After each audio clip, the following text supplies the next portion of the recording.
Assalamualaikum warahmatullahi wabarakatuh. Baiklah, pada kesempatan kali ini kita akan bahas lagi tentang materi teks cerita sejarah. Yang dibahas kali ini tentang mengidentifikasi struktur teks cerita sejarah. Strukturnya daripada teks cerita sejarah itu ada yang pertama. Nah, ini ada namanya pengenalan situasi cerita atau orientasi exposition. Kemudian yang kedua, pengungkapan peristiwa. Ya.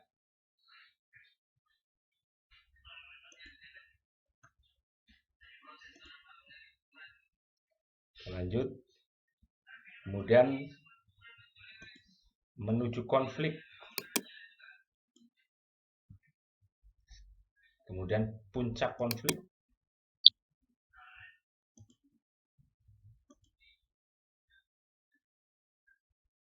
Selanjutnya penyelesaian. Dan yang terakhir koda. Ya, itulah struktur daripada teks cerita sejarah. Nah, sekarang kita masuk kepada contoh. Nah, ini namanya mengidentifikasi bagian-bagian strukturnya. Nah, ini ada contoh cerita sejarah. Ini judulnya Gajah Mada bergelut dalam tahta dan angkara. Itu judulnya. Ya. Ini penggalannya saja. Duka membayang di kaki langit. Duka sekali lagi membungkus mata hati. Ada banyak hal yang dicatat. Banyak sekali kesedihan. Kesedihan kali ini terjadi sebagai pengulangan peristiwa 19 tahun yang lalu. Yang ditulis berdasar kisah yang dituturkan ayahnya. Samenaka karena peristiwa itu terjadi, Pancasara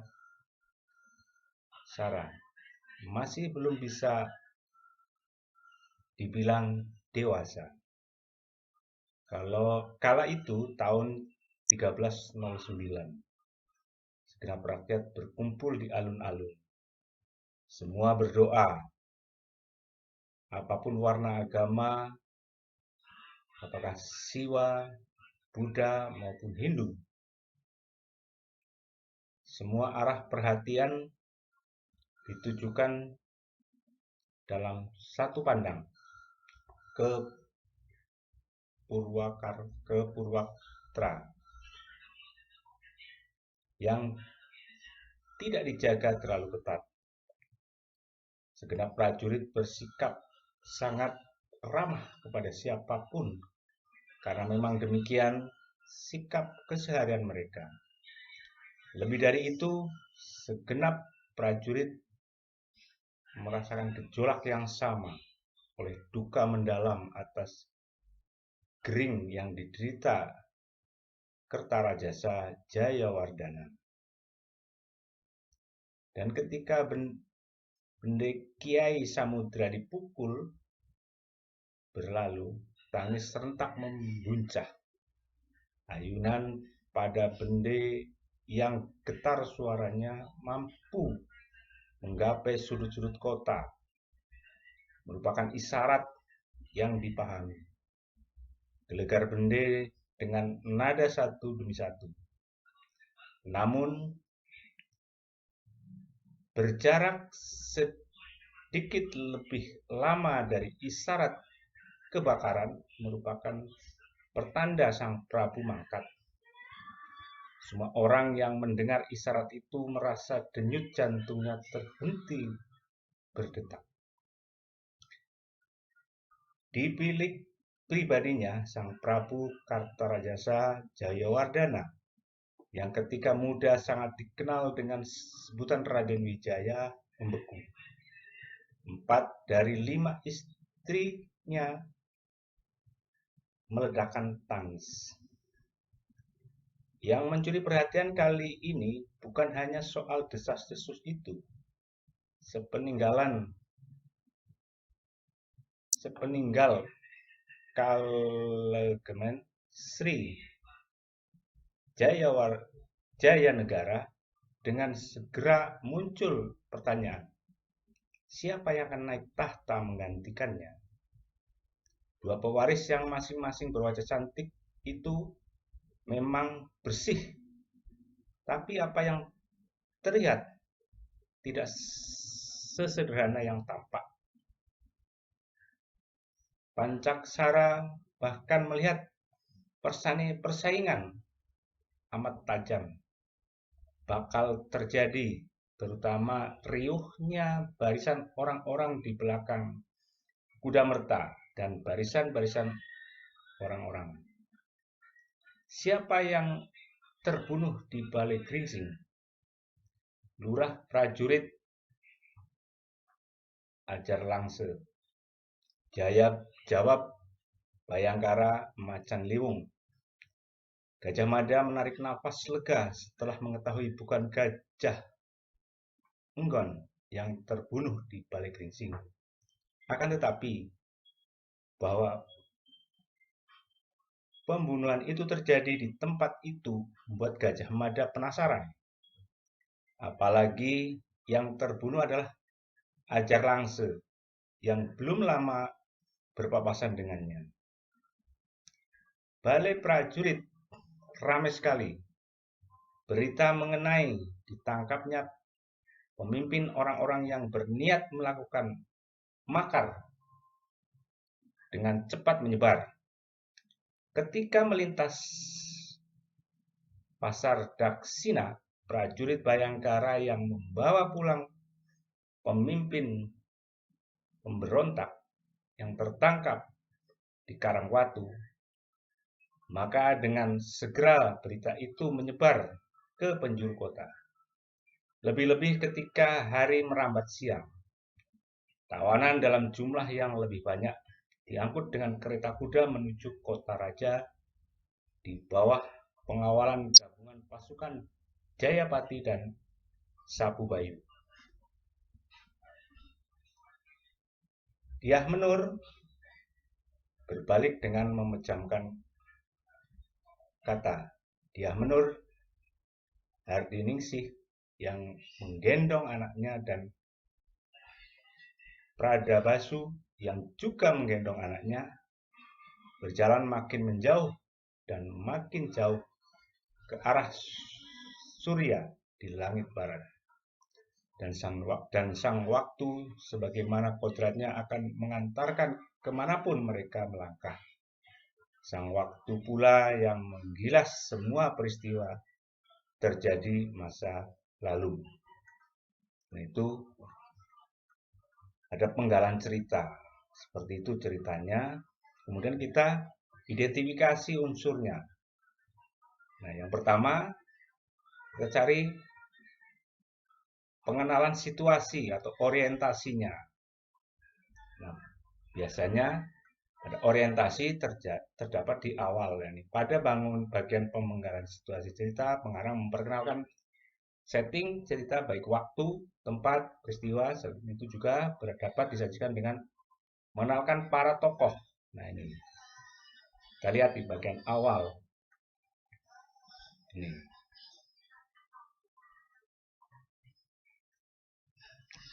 Ada beberapa kesedihan. Nah ini peristiwa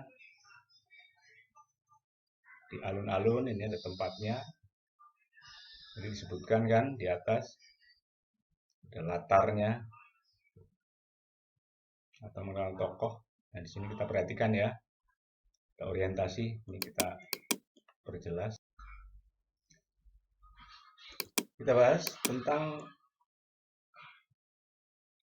orientasi. Nah, orientasi maksudnya pengenalan situasi baik latar maupun pengenalan tokoh. Nah, kita perhatikan. Nah, di sini pengenalan latarnya, tempat, waktu, dan peristiwa. Nah, di sini ada waktunya. Ini ada waktu. Terus banyak kejadian kali terjadi bagai peristiwa Sembilu yang ditulis Caesar. Terjadi Pancaksara.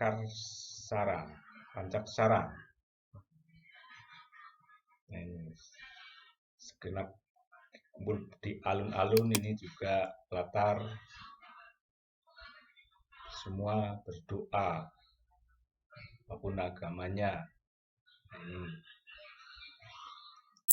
ini latarnya ada di sini. Kemudian ini ada tokohnya. Ini. Ya, ini lagi ada tempat. Nama tempat. Mereka kemudian lebih itu merasakan gejolak sama oleh duka mendalam atas Gering yang diderita. Peristiwanya ada ini, tokohnya ini juga tokoh, pengenalan tokoh. Ya, itu orientasi pengenalan. Kemudian ada lagi pengungkapan peristiwa. Nah, peristiwa apa saja di sini yang diungkap? Nah, ini ada peristiwa yang diungkap. Peristiwanya apa? Ada pemukulan ini. Tanda. Nah, ini. Kemudian suaranya sampai ke sudut-sudut kota. Membuatkan isyarat yang sangat dipahami agar bende dengan nada satu demi satu. Nah, ini pengungkapan peristiwa. Ada peristiwa apa? Itu. Kemudian di sini merupakan pertanda. Nah, ini peristiwanya apa? Pertanda Sang Prabu mangkat. Nah, ini peristiwanya. Pengungkapan peristiwanya adalah Sang Prabu mangkat atau meninggal. Nah, ini